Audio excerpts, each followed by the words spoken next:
Husband എങ്ങനെ കൂടെ കിടത്തണ്. എൻ്റെ ദേഹത്ത് ഒരു മാർക്ക് കണ്ടാൽ പോലും ഇപ്പം എല്ലാവരുടെയും വിചാരം ഈ അസുഖമൊക്കെ ഇവിടെ വരണതാണ്, ഇതാണ്, അങ്ങനെയാണ് ചിന്തിക്കണത്. അപ്പോൾ ആ കൈ കൊണ്ട് ഞാൻ കൊച്ചിന് വാരി കൊടുത്തു. അതെങ്ങനെ കൊച്ചു തിന്നണേ. പൊതുവെ എല്ലാവർക്കും ഒരു അറപ്പാണ്, ഇങ്ങനെ പഴുപ്പ് വരിക. ഞാൻ തന്നെ കുറേ കേൾക്കുന്നുണ്ട്, കമൻസിലായാലും കാണാമല്ലോ. നമ്മളെ താഴ്ത്തി കെട്ടുന്ന പോലെ ആവും അത്. ഉള്ളവർ പോലും അത് പറയില്ലേ തുറന്ന്. അത് വല്ലാത്തൊരു വിഷമമാണ്.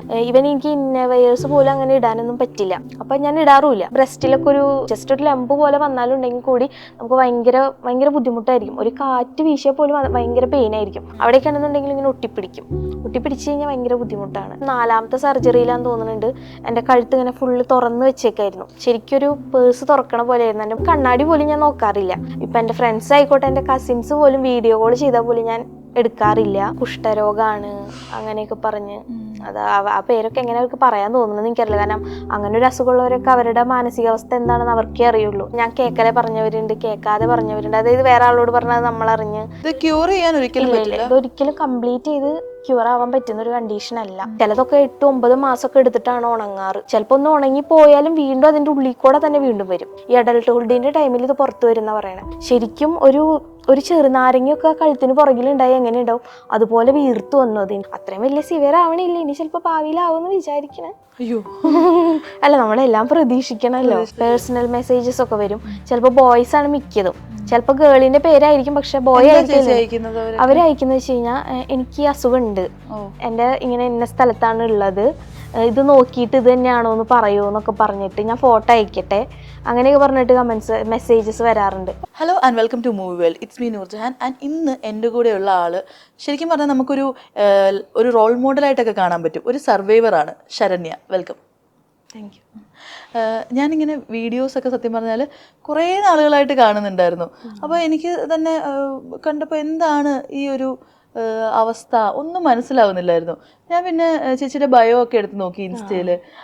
എന്നിട്ട് ഞാൻ നോക്കിയപ്പം പുറത്തെ രാജ്യത്തുള്ള ആളുകളൊക്കെ ഈ ഒരു അവസ്ഥ മനസ്സിലാക്കി വീഡിയോ ഇടുന്നുണ്ട്. ഒരുപാട് പേരുണ്ട്. അപ്പോൾ എന്താണ് ശരിക്കും? ഞാനിങ്ങനെ ബയോ നോക്കിയപ്പോൾ കണ്ടായിരുന്നു PASH, പിന്നെ HS അങ്ങനെ പറഞ്ഞ് മെൻഷൻ ചെയ്തിട്ടുണ്ടായിരുന്നു.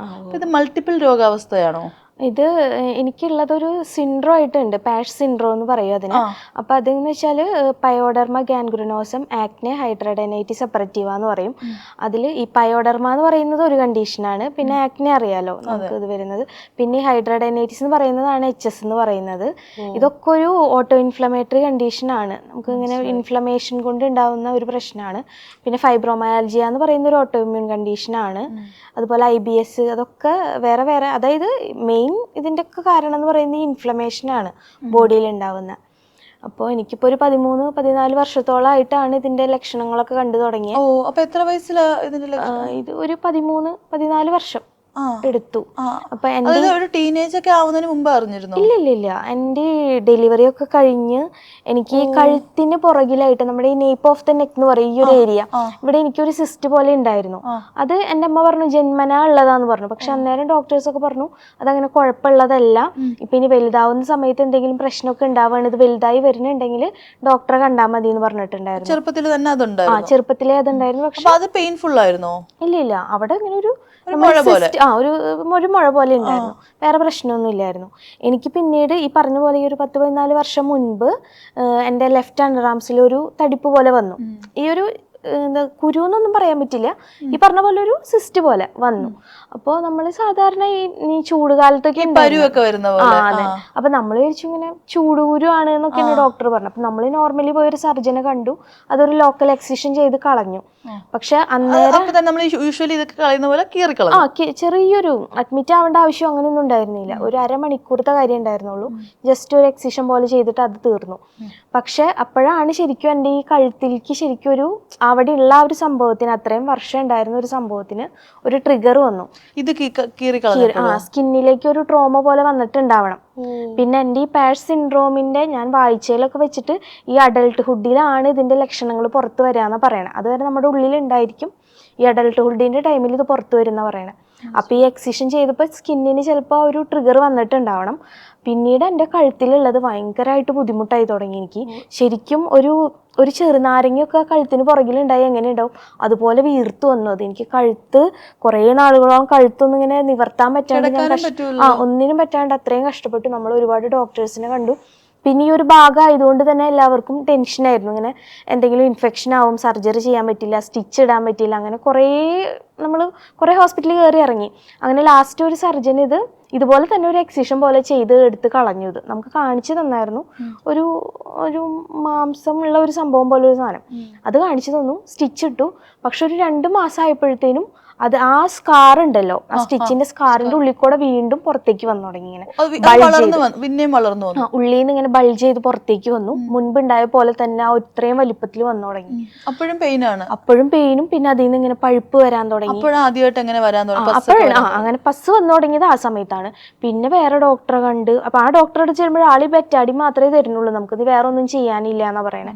അങ്ങനെ വേറെ ഡോക്ടറെ കണ്ട് ടോട്ടലി ഒരു 4 സർജറിയോളം നോർമൽ സർജറി ഇവിടെ ചെയ്തു. ഇപ്പോഴും അത് ഇല്ല ഇപ്പൊ ഓക്കെയാണ്. അതിനുശേഷം 5ാമത് ഞാൻ പ്ലാസ്റ്റിക് സർജറിയാണ് ചെയ്യണേ. അതിങ്ങനെ എനിക്ക് തോന്നുന്നു അമൃത ഹോസ്പിറ്റലിൽ വെച്ചാണ്. നമ്മൾ ഡെർമറ്റോളജി വിഭാഗത്തിൽ കണ്ട സമയത്താണ് ഇങ്ങനെ ഹൈഡ്രാഡൈനൈറ്റിസ് എന്ന് പറയുന്ന ഒരു വാക്ക് കേൾക്കണത്. അങ്ങനെയാണ് അത് ഈ ഒരു കണ്ടീഷനാണ്. അപ്പോഴത്തേനും ഒരു 8 വർഷത്തോളം കഴിഞ്ഞു പോയിണ്ടായി. കുറേ ഹോസ്പിറ്റലിൽ കയറി ഇറങ്ങി. ഓരോ സർജറി കഴിയുമ്പോഴും 2 മാസം 3 മാസത്തെ ഗ്യാപ്പ് കിട്ടും. ആ സ്കാറിന്റെ ഉള്ളിൽ കൂടെ തന്നെ വീണ്ടും വരും പുറത്തേക്ക്. അങ്ങനെയായിട്ട് ലാസ്റ്റ് പ്ലാസ്റ്റിക് സർജറി ചെയ്ത് ബയോപ്സി എടുത്തതിലാണ് ഹൈഡ്രാഡൈനൈറ്റിസ് അപ്പറേറ്റീവ് എന്ന് അറിയുന്നത്. അപ്പൊ ഞാൻ ചോദിക്കട്ടെ, ഈ ആദ്യം മറ്റേ കീറിക്കളഞ്ഞില്ലേ, അതപ്പോ അങ്ങനെ ആ ഒരു കുറച്ചുകൂടെ അന്നത് ശ്രദ്ധിച്ചിരുന്നെങ്കിൽ ഇത് വരില്ലായിരുന്നു എന്നാണോ? ഇല്ല നമ്മളിത് പിന്നീടാണ് ഞാൻ അറിഞ്ഞ സർജറി ചെയ്താലും ഇത് ശരിക്കും ഇതൊരു പ്ലാസ്റ്റിക് സർജൻ ആണ് നമുക്ക് സർജറി ചെയ്യേണ്ടത്. സർജന്മാരല്ല എന്നുള്ളത് ഞാൻ പിന്നീടാണ് അറിയണത്. കാരണം സർജറി ചെയ്യുമ്പോൾ അവര് ജസ്റ്റ് അതാ ഒരു സംഭവം എന്താണ് ആ ഒരു സിസ്റ്റം എന്താ ഉള്ളത് അത് അവരെടുത്ത് കളയുക ചെയ്യണം. പക്ഷെ ശരിക്കും ഇതില് ഈ HS-ന്റെ ഒരു 3 സ്റ്റേജ് ഉണ്ട് ഇതിന് മെയിൻ ആയിട്ട്. ഈ 3ാമത്തെ സ്റ്റേജിലൊക്കെ എത്തുമ്പോൾ ഒരുപാട് സ്കിന്നിനുള്ളിലേക്ക് ടണൽ ഫോർമേഷൻ ഒക്കെ ഉണ്ടായിട്ടുണ്ടാവും. ഉള്ളിലേക്ക് നല്ല ആഴത്തില് ചിലപ്പോ തൊട്ടടുത്ത് വേറെ ഒരെണ്ണം വന്ന് അതായിട്ട് കണക്ട് ആയി അങ്ങനെ കുറെ ഇതുകൾ ഉണ്ടായിട്ടുണ്ടാവും. അപ്പൊ ഉള്ളിലേക്ക് എത്രത്തോളം ആഴത്തിൽ പോയിട്ടുണ്ടോ അത്ര ആഴത്തിൽ പോയിട്ട് അതൊക്കെ ചുരണ്ടി കളയണം. പിന്നെ ആ സ്കിന്ന് ബുദ്ധിമുട്ടായിട്ടുണ്ടെങ്കിൽ ആ സ്കിന്ന് അവിടെ നിന്ന് എടുത്ത് കളഞ്ഞ് വേറെ ഫ്ലാപ്പ് വെക്കുകയാണ് ചെയ്യേണ്ടത്. അപ്പൊ ഇതൊന്നും നമുക്കറിയില്ല, ഒരു സർജന്റെ അടുത്ത് പോയതൊന്നും നടക്കൂലല്ലോ. അങ്ങനെ അതുകൊണ്ടാണ് എനിക്ക് തോന്നുന്നത് ഇത്രയും സർജറികൾ എനിക്ക് ഇതുമ്പോൾ ചെയ്യേണ്ട വന്നത്. പക്ഷെ ഇപ്പൊ ഞാൻ വീഡിയോസ് ഒക്കെ ഇട്ടതിലാണ് ഞാൻ അറിയണേ. ഒരു 7th പഠിക്കുന്ന ഒരു കുട്ടിയുടെ അമ്മ എനിക്ക് മെസ്സേജ് അയച്ചിരുന്നു. ആ കുട്ടിക്ക് 7 സർജറികളായി ചെയ്യണം. അവന്റെ ഇപ്പൊ നമുക്ക് ഗ്രോയിനിലൊക്കെ വരുമല്ലോ, നമ്മുടെ ഈ പാൻറ്റി ലൈനിന്റെ ഭാഗത്താണ് മെയിൻ ആയിട്ട് വരിക. അപ്പൊ ആ കുട്ടിക്കൊക്കെ അവിടെ ഒരുപാട് സർജറികൾ ചെയ്തിട്ടുണ്ട്. പ്ലാസ്റ്റിക് സർജറിയാണ് ചെയ്യണേ. പക്ഷെ എന്നിരുന്നിട്ട് കൂടി ആ ഒരു റിസൾട്ട് കിട്ടണില്ല. അതാണ് ഈ ഒരു അസുഖത്തിന്റെ ഒരു പ്രത്യേകത. നമുക്കിപ്പോ ഒരു സെയിം കണ്ടീഷനാണ് വേറൊരാൾക്ക് ഓപ്പോസിറ്റ് നിൽക്കുന്ന ആൾക്കുള്ളതെന്നുണ്ടെങ്കിൽ കൂടി 2 പേരിലുള്ള ലക്ഷണങ്ങളായാലും നമുക്ക് ഈ ട്രീറ്റ്മെന്റ് അതിന്റെ ഒരു റിസൾട്ട് നമുക്ക് കിട്ടുന്നതും ഡിഫറെൻ്റ് ആയിരിക്കും. ചിലപ്പോൾ ഞാനിപ്പോൾ എടുത്തുകൊണ്ടിരിക്കുന്ന ബയോളോജിക്സ് എന്ന് പറയും. ഇതിൻ്റെ അത്രയും വലിയൊരു സ്റ്റേജിൽ കൊടുക്കുന്ന ഒരു ട്രീറ്റ്മെൻ്റ് ആണ്. അഡലിമോമാം എന്ന് പറയുന്ന ഒരു ഇഞ്ചക്ഷനാണ് വീക്കിലി ചെയ്യണത്. ഒരു 6000 രൂപ വില വരും ആ ഇഞ്ചക്ഷന്. അത്രയും എക്സ്പെൻസീവ് ആയിട്ടുള്ള ഒരു ട്രീറ്റ്മെൻ്റ് ആണ് ഞാൻ ചെയ്തുകൊണ്ടിരിക്കുന്നത്. പക്ഷെ ചിലപ്പോൾ ഓപ്പോസിറ്റ് ഇപ്പോൾ ഒരാൾ പറയുകയാണ്, ചേച്ചി എനിക്ക് ഇങ്ങനെ ഒരു പ്രശ്നമുണ്ട്, ഞാൻ എന്താ ചെയ്യേണ്ടത്, ഞാൻ ചേച്ചിയുടെ ട്രീറ്റ്മെൻറ്റ് തന്നെയാണോ എടുക്കേണ്ടതെന്ന് ചോദിച്ചു കഴിഞ്ഞ് കഴിഞ്ഞാൽ ചിലപ്പോൾ ആൾക്കൊരു ഫസ്റ്റ് സ്റ്റേജ് അല്ലെങ്കിൽ ഒരു ബിഗിനർ സ്റ്റേജ് ആണെങ്കിൽ ചിലപ്പോൾ ഒരു 3 മാസത്തെ ആൻറ്റിബയോട്ടിക്സ് ഒക്കെ മതിയായിരിക്കും. അപ്പം ഞാൻ തന്നെ വെറുതെ എൻ്റെ ട്രീറ്റ്മെൻറ്റ് തന്നെ എടുക്കുമെന്ന് പറഞ്ഞു കൊടുക്കേണ്ട ആവശ്യം ഉണ്ടാവില്ല. നമ്മുടെ മെയിൻ സംഭവം എന്ന് വെച്ച് കഴിഞ്ഞാൽ ഈ ഒരു കണ്ടീഷൻ നമുക്ക് കൺട്രോളിൽ കൊണ്ടുവരാൻ പറ്റണം. അതാണ് ഇതിന്റെ മെയിൻ ആയിട്ടുള്ള ഒരു ട്രീറ്റ്മെന്റിന്റെ ഭാഗമായിട്ടുള്ള ഒരു കാര്യം എന്ന് പറയുന്നത്. അതാ, അല്ലാതെ നമുക്ക് ഒരിക്കലും കംപ്ലീറ്റ് ചെയ്ത് ക്യൂർ ആവാൻ പറ്റുന്ന ഒരു കണ്ടീഷൻ അല്ല. എനിക്കിപ്പോൾ ചിലർ ചില ക്ലിനിക്കുകളൊക്കെയാണെന്ന് തോന്നുന്നു മെസ്സേജ് അയച്ചിട്ട് പറയാറുണ്ട് അവരുടെ അതിൽ ട്രീറ്റ്മെന്റ് ഉണ്ട്, കംപ്ലീറ്റ് ആയിട്ട് ക്യൂർ ചെയ്ത് തരും എന്നൊക്കെ പറയാറുണ്ട്. പക്ഷെ അതൊന്നും ഞാൻ ഇത്രയും നാളത്തെ എൻ്റെ ഒരു അറിവിൽ എനിക്ക് അങ്ങനെ തോന്നിയിട്ടില്ല. നമ്മൾ അറിഞ്ഞ ഒരു ഉണ്ടല്ലോ ആ ഒരു ഇതിൽ. പിന്നെ ഇപ്പം ഈ പറഞ്ഞ പോലെ വേറെ കൺട്രീസിലുള്ളവരൊക്കെ ആയിട്ട് സംസാരിച്ചിട്ടുണ്ട്. അപ്പം അതിൽ നിന്നൊക്കെ ആയാലും നമുക്ക് മനസ്സിലായ ഒരു കാര്യം, ഇത് ക്യൂറബിൾ ആയിട്ടുള്ള ഒരു കണ്ടീഷൻ അല്ല. നമുക്ക് കൺട്രോൾ ചെയ്യണം, മാനേജ് ചെയ്യാൻ ശ്രമിക്കാം. അതിന് വേണ്ടിയിട്ടുള്ള ട്രീറ്റ്മെന്റ് ആണ് ഇതിൽ നമുക്ക് ഉള്ളത് മെയിൻ ആയിട്ട്. പ്രത്യേകിച്ച് ഇപ്പൊ ഹൈജീൻ ഒക്കെ ഒരുപാട് ശ്രദ്ധിക്കണം. അതെ ഭയങ്കരമായിട്ട് ശ്രദ്ധിക്കണം. കാരണം നമ്മളിൽ നിന്ന് ഒരിക്കലും ഒരാൾക്ക് ഈ അസുഖം പകരില്ല. അല്ലെങ്കിൽ ഇപ്പോൾ ഇവിടെ ഒരു ലീഷൻ ഉണ്ട്, അതിൽ പസ്സും ബ്ലഡും ഉണ്ട്, അത് വേറൊരാൾക്ക് വരിക, അല്ലെങ്കിൽ അവരിലെത്തുമ്പോൾ അവർക്ക് അത് കിട്ടും, അങ്ങനെയില്ല. നമ്മൾ വേറൊരാൾ ഇതിൽ ഇതായിട്ട് കോണ്ടാക്ട് വന്നു കഴിഞ്ഞാൽ നമുക്കിത് ഇൻഫെക്റ്റഡ് ആവാൻ ചാൻസ് ഉണ്ട്. നമ്മൾ വളരെ ശ്രദ്ധിക്കണം. ഈ പറഞ്ഞ പോലെ നിങ്ങൾക്ക് ഇൻഫെക്റ്റഡ് ആവാനാണ്, അതായത് ഇത് ഈ ഒരു സംഭവം ഉള്ള ആളുകൾക്ക് അതായത് ഇപ്പൊ വേറൊരാള് ഇപ്പൊ തൊട്ട് കഴിഞ്ഞാലൊക്കെ നമുക്ക് ചിലപ്പോൾ ഇൻഫെക്ഷൻ ആവാൻ ചാൻസ് ഉണ്ട്. ഞാൻ അത്രയും ക്ലിയർ ആയിട്ട് സാനിറ്റൈസ് ചെയ്തിട്ടൊക്കെയാണ് ഇപ്പൊ ഈ വൂണ്ട് കെയറും കാര്യങ്ങളൊക്കെ ആയാലും ചെയ്യുക. അല്ലാതെ നമ്മളിൽ നിന്ന് ഒരിക്കലും ഒരാൾക്കും ഇത് പകരില്ല. പക്ഷെ ഇതിപ്പോ ഉള്ളവരായാലും കുറെ പേര് വീട്ടിൽ പറയാത്തവരുണ്ട് ഈ ഒരു സംഭവം ഉള്ളത്. അതായത് മറ്റുള്ളവരെങ്ങനെ നോക്കി കാണുന്നറിയില്ല. പൊതുവെ എല്ലാവർക്കും ഒരു അറപ്പാണ്, ഇങ്ങനെ പഴുപ്പ് വരിക. ഞാൻ തന്നെ കുറെ കേൾക്കുന്നുണ്ട്, കമന്റ്സിലായാലും കാണാലോ, കുറെയൊക്കെ ഇങ്ങനെ പറയുന്നുണ്ട്. പക്ഷെ അത് ഇങ്ങനെ ഉള്ളവരെ കൂടെ കുറെ ഇങ്ങനെ നമ്മളെ താഴ്ത്തി കെട്ടുന്ന പോലെ ആവും. അത് ഉള്ളവര് പോലെ അത് പറയില്ലേ തുറന്ന്. അത് വല്ലാത്തൊരു വിഷമാണ് മറ്റുള്ളവർക്ക്. ഞാൻ ചോദിക്കട്ടെ, ഇപ്പൊ കല്യാണം കഴിഞ്ഞ് നിങ്ങൾ ഹാപ്പി ആയിട്ട് ജീവിക്കുന്നു, കുഞ്ഞു വന്നു, അപ്പോഴൊന്നും ഒരു പ്രശ്നമില്ല. അപ്പോ ഭയങ്കര നല്ല പോലെ പോകുന്നൊരു ലൈഫിൽ പെട്ടെന്ന് അത് ഇങ്ങനൊരു അസുഖം അപ്പോഴായിരിക്കും ആദ്യമായിട്ട് ഇത് എന്താന്ന് പോലും അറിയുന്നത്. ശരിക്കും പറഞ്ഞാൽ ലൈഫിൽ അപ്പൊ തകർന്നു പോയിരുന്നു ആ ഒരു സിറ്റുവേഷനിൽ? ഇല്ല, കാരണം എനിക്ക് ഒരു 8 വർഷത്തിൽ തന്നെ ഞാൻ ഒരുവിധം എല്ലാം കൊണ്ടും തകർന്നായിരുന്നു.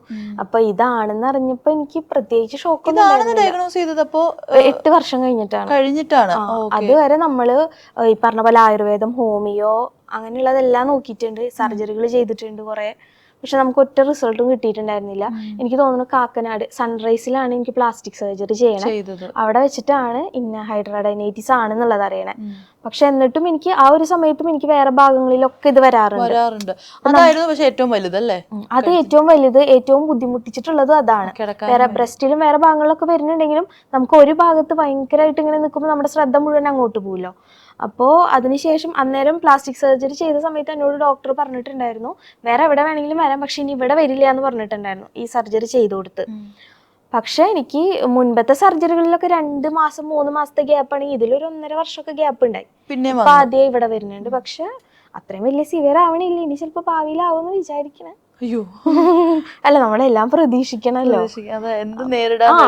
അങ്ങനെ വരും എന്ന് വിചാരിച്ച് മുന്നോട്ട് പോയാൽ നമുക്ക് ആ പെട്ടെന്നുള്ള ഞെട്ടലൊക്കെ ഒന്ന് ഒഴിവാക്കാം. ഞാൻ കണ്ട കമന്റ്സിൽ എനിക്ക് ഭയങ്കരമായിട്ട് ദേഷ്യം വന്ന 2 കമന്റ് ഞാൻ പറയാം. ഒന്ന്, എന്താ പറയാ, നീ വേഗം മരിക്കും, പിന്നെ നിന്റെ മോൾക്ക് ഈ ഒരു ചാനൽ യൂസ് ചെയ്യാം, അങ്ങനെ ഒരു കമന്റ് ഞാൻ കണ്ടു. പിന്നെ ഞാൻ ഇതേപോലെ കണ്ടത്, ഭർത്താവിന് നിന്നെ അവോയ്ഡ് ഡിവോഴ്സ് ചെയ്യണം എന്ന് ആഗ്രഹം കാണും, പുള്ളി നിന്നെ വിഷമിപ്പിക്കണ്ടെന്ന് എഴുതി പറയാതാ. ഇങ്ങനെ ഭയങ്കര ചേച്ചിനെ അങ്ങനെ ഞാൻ അപ്പൊ ആലോചിക്കും ചെയ്തു, ഇങ്ങനത്തെ കമന്റ്സ് ഒക്കെ വരുമ്പോ എങ്ങനെയായിരിക്കും ഫീൽ ചെയ്യുന്നത്? ഫീൽ ചെയ്യാന്ന് വെച്ച് കഴിഞ്ഞാൽ എനിക്കിപ്പോൾ അറിയാം എൻ്റെ ഫാമിലിയിലുള്ളവർക്ക് എങ്ങനെയാണ് ഞാൻ എന്നുള്ളത്. പക്ഷെ എനിക്ക് അതിന് ചിലതൊക്കെ കാണുമ്പോൾ നമുക്ക് മറുപടി പറയണത് ഇങ്ങനെ അതാണ് റിയാക്ട് ചെയ്യുന്നത്. എല്ലാത്തിനും ഞാൻ ചിലപ്പോൾ തെറിയൊക്കെ കേട്ടിട്ടൊക്കെ ഉണ്ട്. പക്ഷെ ആ കമന്റ് ഒക്കെ ഞാൻ ഡിലീറ്റ് ചെയ്യണം, അല്ലാണ്ട് അതിന് മറുപടി പറയണമെന്ന് ഞാൻ പോവാറില്ല. പക്ഷെ ഇങ്ങനെയുള്ളത് മെയിനായിട്ട് ഹസ്ബൻഡ് എങ്ങനെ കൂടെ കിടത്തണ്, എങ്ങനെ നിന്റെ കൂടെ കിടക്കണേ, പിന്നെ എന്താ കൊച്ചിൻ്റെ കാര്യം, കൊച്ചിനിപ്പോൾ ഫുഡ് വാരി കൊടുക്കണ എന്തോ ഒരു വീഡിയോ ഉണ്ടായിരുന്നു. അതിനകത്ത് നീ പറഞ്ഞ പോലെ ഇപ്പോൾ ഇങ്ങനെ ഒരു സംഭവം ഉണ്ട് എൻ്റെ കൈമ. ഇത് ജസ്റ്റ് നമ്മൾ വിളക്ക് കത്തിച്ചപ്പോൾ എണ്ണ പൊട്ടിത്തെറിച്ച. പക്ഷെ എൻ്റെ ദേഹത്ത് ഒരു മാർക്ക് കണ്ടാൽ പോലും ഇപ്പം എല്ലാവരുടെയും വിചാരം ഈ അസുഖമൊക്കെ ഇവിടെ വരണതാണ്, ഇതാണ്, അങ്ങനെയാണ് ചിന്തിക്കണത്. അപ്പോൾ ആ കൈ കൊണ്ട് ഞാൻ കൊച്ചിന് വാരി കൊടുത്തു. അതെങ്ങനെ കൊച്ച് തിന്നണേ, കൊച്ചെങ്ങനെ പുറത്തിറങ്ങി. പിന്നെ എൻ്റെ അനിയത്തിനെയാണ്, അനിയത്തിക്ക് ഈ കല്യാണം ഒന്നും ശരിയാവൂല, എൻ്റെ ഈ അസുഖം ഇങ്ങനെ ആയതുകൊണ്ട് തന്നെ അങ്ങനെ വിചാരിച്ചിട്ട് പിന്നെ അവൾക്കും അങ്ങനെ ഉണ്ടെന്ന് വിചാരിച്ചിട്ട് ഇതാവില്ല അങ്ങനെ പറഞ്ഞു. അങ്ങനത്തെ കമന്റ്സ് വരാറുണ്ട്. അങ്ങനെ കുറെ കമന്റ്സ് ഇങ്ങനെ വരും. വിഷമല്ല എനിക്കതിന് മറുപടി പറയണം, അതെൻ്റെ ഒരു ആഗ്രഹമാണ്. അത് ഞാൻ പറയും. നമുക്ക് ഈ ഡ്രസ്സ് ചെയ്യുന്ന വീഡിയോ കാണുമ്പോഴേ, ഇപ്പം ഒരു എക്സാമ്പിൾ പറയുകയാണെങ്കിൽ, ഇപ്പോൾ ഈ നമ്മൾ ടൈറ്റ് ആയിട്ടുള്ള പാൻസ് ഒക്കെ ഇട്ടിട്ട് വണ്ണമൊക്കെ ഉള്ളവരാണെങ്കിൽ നടക്കുമ്പോൾ ചിലപ്പം തൊടയെ തമ്മിൽ ഒരസിയിട്ടും ഒരു പൊട്ടൽ വരും. അപ്പോൾ പോലും നമുക്ക് സഹിക്കാൻ ഒക്കത്തില്ല നടക്കാനൊക്കെ. അപ്പോൾ ഈ ഇന്നർ തൈസിലും ഇങ്ങനത്തെ അണ്ടർ ആംസിലും ഒക്കെ വരുന്ന സമയത്ത് ഇതെങ്ങനെ മാനേജ് ചെയ്യുന്നത്? വീഡിയോയിൽ ഇപ്പം നമുക്ക് എപ്പോഴും ഒരേ ഡ്രസ്സ് തന്നെ ഇട്ടിട്ട് വീഡിയോ ചെയ്യാൻ പറ്റില്ല. അപ്പോൾ ജസ്റ്റ് വീഡിയോയിൽ കാണിക്കുമ്പോൾ മാത്രമേ ആ ഡ്രസ്സ് ഉള്ളൂ. അത് കഴിഞ്ഞ് വീട്ടിൽ ഞാൻ നോർമലി നൈറ്റിയാണ് ഇടാറ്, ലൂസ് ആയിട്ടുള്ള ഡ്രസ്സേ ഇടുള്ളൂ. ഈവൻ എനിക്ക് ഇന്നവേഴ്സ് പോലും അങ്ങനെ ഇടാനൊന്നും പറ്റില്ല, അപ്പം ഞാൻ ഇടാറുമില്ല. അതായത് അറിയുമ്പോൾ ബ്രസ്റ്റിലൊക്കെ ഒരു ലീഷൻ ആവണമെന്നൊന്നുമില്ല, ജസ്റ്റ് ഒരു ലംബ് പോലെ വന്നാലുണ്ടെങ്കിൽ കൂടി നമുക്ക് ഭയങ്കര ബുദ്ധിമുട്ടായിരിക്കും. ഒരു കാറ്റ് വീശിയാൽ പോലും ഭയങ്കര പെയിൻ ആയിരിക്കും. അപ്പോൾ ആ സമയത്തൊന്നും ഇടാറില്ല. പക്ഷേ ചിലരിങ്ങനെ പറയും ടൈറ്റ് ആയിട്ട് ഇടരുത്. അത് ചിലർക്ക് ടൈറ്റ് ആയിട്ടുള്ള ഡ്രസ്സ് ഇടുമ്പോൾ ഇത് ട്രിഗർ ആവാറുണ്ട്. അപ്പോൾ ആ ഒരു ഇതിലായിരിക്കും പറയണേ. പിന്നെ ചിലർ പറയും തടി കുറയ്ക്കണം, തടി ഉള്ളത് കൊണ്ടാണ്, തടി കുറച്ചാൽ തന്നെ അസുഖം മാറും എന്ന് പറയും. തടി ഇല്ലാത്തവർക്ക് ഞാൻ നാളെ ഏഷ്യനെറ്റ് ന്യൂസിലൊരു കുട്ടിയുടെ ഇത് കണ്ടായിരുന്നു. അത് വളരെ തടി കുറഞ്ഞിട്ടുള്ള ഒരു ആൺകുട്ടിയാണ്. അവന് ഭയങ്കര സിവിയറായിട്ട് എല്ലാവരുടെയും അവൻ്റെ അതൊക്കെ ഇങ്ങനെ ബ്ലർ ചെയ്ത് കാണിച്ചിട്ടുണ്ടായിരുന്നു. അപ്പോൾ ഞാൻ അവരായിട്ട് സംസാരിച്ചും ചെയ്തിട്ടുണ്ടായിരുന്നു. എല്ലാവരുടെയും സ്കിന്ന് മാറ്റി വെക്കേണ്ട അവസ്ഥയാണ്. പക്ഷെ ഒട്ടും തടിയില്ലാത്ത കുട്ടിയാണ്. അപ്പോൾ ഈ പറയുന്നതിലൊരു ഇതില്ലല്ലോ. ഞാനിതിനു മുമ്പ് തടി കുറച്ചിട്ടുണ്ടായിരുന്നു. തടി കുറച്ചുകൊണ്ടിരുന്ന സമയത്തും തടി കുറച്ചിട്ടും എനിക്ക് മൾട്ടിപ്പിൾ ലീഷൻസ് ഉണ്ടായിരുന്നു പല ഭാഗത്തായിട്ട്. ചിലതൊക്കെ 8-9 മാസമൊക്കെ എടുത്തിട്ടാണ് ഉണങ്ങാറ്. ചിലപ്പോൾ ഒന്ന് ഉണങ്ങി പോയാലും വീണ്ടും അതിൻ്റെ ഉള്ളിൽ കൂടെ തന്നെ വീണ്ടും വരും. അതായത് വേറെ സ്ഥലത്തല്ല, അതിൻ്റെ ഉള്ളിൽ കൂടെ തന്നെ, ആ ഒരു സ്കാറിൻ്റെ ഉള്ളിൽ കൂടെ തന്നെയാണ് വേറെ അടുത്തത് വരിക. അങ്ങനെയൊക്കെ ഉണ്ടാവും. ഈ ഒരു കണ്ടീഷൻ കാരണം സത്യം പറഞ്ഞാൽ ലൈഫിൽ ഒരുപാട് കാര്യങ്ങൾ സാക്രിഫൈസ് ചെയ്യേണ്ടി വന്നിട്ടുണ്ടോ? മെയിൻ എൻ്റെ പഠിപ്പ് തന്നെയാണ്. പഠിക്കാൻ ഞാൻ എൻ്റെ മോൾക്ക് 2.5 വയസ്സുള്ളപ്പോഴാണ് ഞാൻ അവിടെ പഠിക്കാൻ പോണത്. BSc ബയോടെക്നോളജി ആയിരുന്നു. ഈ പറഞ്ഞ പോലെ അതൊരു എനിക്ക് തോന്നുന്നു ഒരു ഫസ്റ്റ് ഇയർ അവസാനമൊക്കെ ആവാൻ കണ്ടാണ് ഇത് തുടങ്ങിയത്. ഫസ്റ്റത്തെ ആ സമയത്തും എനിക്ക് കഴുത്തിൽ ഇങ്ങനെ വരുമായിരുന്നു. മിക്ക ദിവസം ക്ലാസ്സിൽ പോകാൻ പറ്റാറില്ല. ഇതിങ്ങനെ തടിച്ച് വീർത്ത് വരിക, അങ്ങനത്തെ ബുദ്ധിമുട്ടൊക്കെ ആയിട്ട്. അങ്ങനെ അത് വെള്ളത്തിലായി പഠിപ്പ്.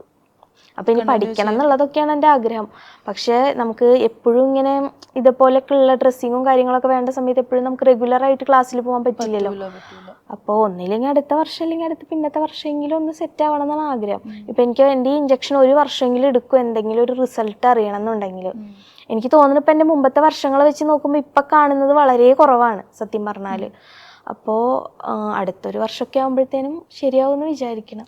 ഇത് കൂടുതലും ഈ പറഞ്ഞ പോലെ ഇന്നർ തൈസിലും നമ്മുടെ അണ്ടർ ആർംസിലും ഒക്കെയാണല്ലേ കൂടുതൽ? അതെ അതെ. പിന്നെ കവിളില് വന്ന് ഡ്രസ് ചെയ്യുന്നത് ഞാൻ അത് ആക്നെയാണ്. എനിക്ക് പാഷ് സിൻഡ്രോം ആണല്ലോ. ഈ HS ഉള്ളവർക്കും ആക്നെ വരുന്നു തോന്നുന്നുണ്ട്. പക്ഷെ നോർമലി ഉള്ള ഒരു ഇത് വരുന്ന പോലെ ആവില്ല. കുറച്ച് ഭയങ്കര ബുദ്ധിമുട്ടായിരിക്കും. ഇപ്പോൾ ഇവിടെ ഒരെണ്ണം വന്നാൽ കൂടി നമുക്ക് ഇവിടെ മൊത്തം എല്ലാവിടേക്കും അതിൻ്റെ ഒരു സ്വെല്ലിങ് ഉണ്ടായിരിക്കും. അപ്പോൾ ഇവിടെ മൊത്തം നല്ല പെയിൻ ആയിരിക്കും. നമുക്ക് ഭക്ഷണം കഴിക്കുമ്പോൾ പോലും ഇങ്ങനെ ചവയ്ക്കാനോ ഒന്നിനും പറ്റില്ല. മനസ്സിലായി. അങ്ങനെ ഒരു ഇതുണ്ട്. പിന്നെ മെയിനായിട്ട് ബ്രസ്റ്റിൽ, നമ്മുടെ അണ്ടർ ആംസിൽ വരും, ഇന്നർ തൈസിൽ വരും, ഗ്രോയിനിൽ വരും, ബട്ടക്സിൽ വരും. അതല്ലാത്ത ഭാഗങ്ങളിലും വരുന്നവരുണ്ട്. ഞാനിപ്പോൾ ഒരാളുടെ വീഡിയോ കണ്ടതിൽ ആൾക്ക് ഇവിടെ ദേഹം മൊത്തം ഉണ്ട്. ഇവിടെയൊക്കെ ഫേസിലും എല്ലാം അവിടെ ഉണ്ട്. ശരീരത്തിന് ഇത് സത്യം പറഞ്ഞാൽ മറ്റേ ചൂഴ്ന്ന് തിന്നുന്ന പോലെ അല്ലേ ഉള്ളിലോട്ട്? സ്കിന്നിനെ ഭയങ്കരമായിട്ട് ഇത് ബാധിക്കും. അതിന് പുറമെ നമുക്ക് ജോയിന്റിലൊക്കെ പെയിൻ, ജോയിന്റിലൊക്കെ ഇൻഫ്ലമേഷൻ ഒക്കെ, ഈ ഫൈബ്രോമയാൽജിയ എന്ന് പറയുന്നതൊക്കെ ഭയങ്കര എന്താ പറയാ, ഭയങ്കര നമ്മളെ ബുദ്ധിമുട്ടിക്കുന്ന ഒരു അസുഖമാണത്. ഈ ഫൈബ്രോമൈലാജിയ എന്താ സത്യം പറഞ്ഞാൽ ഈ പാഷും തമ്മിലുള്ള വ്യത്യാസം? അതെന്താ വെച്ച് കഴിഞ്ഞാൽ ഇത് മൊത്തത്തിൽ ഇൻഫ്ലമേഷൻ വന്നിങ്ങനെ പൊട്ടി ഇങ്ങനെ ഇതൊക്കെ വരുന്നതാണ് ഈ HS എന്ന് പറയുന്നത്. ഈ ഫൈബ്രോമയാൽജിയ എന്ന് പറയുന്നത് പേശീവാദം എന്നാണ് തോന്നുന്നത് അതിന് പറയാ, കൃത്യമായിട്ട് എനിക്കറിയില്ല. അതായത് നമ്മുടെ ഈ ജോയിന്റ്സിലും മസിൽസിലും ഒക്കെ ഇൻഫ്ലമേഷൻ ആയിട്ട് നമുക്ക് ഇങ്ങനെ വേദന ഉണ്ടാവും. ഒരു ടൈപ്പ് ഇങ്ങനെ വാതരോഗങ്ങളിൽ വരുന്ന ഒരു സംഭവമാണ് ഫൈബ്രോമയാൽജിയ.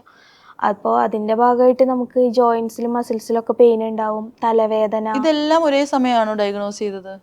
അല്ലല്ല, ഈ HS ഡയഗ്നോസ് ചെയ്യുന്ന മുമ്പേ എനിക്ക് ഫൈബ്രോമയാൽജിയ ഡയഗ്നോസ് ചെയ്തിട്ടുണ്ട്. പക്ഷെ ഇതിൻ്റെയൊക്കെ പ്രത്യേകത എന്ന് പറഞ്ഞാൽ ഇതൊക്കെ ക്രോണിക് കണ്ടീഷനാണ് എനിക്ക് വന്നിട്ടുള്ളതൊക്കെ.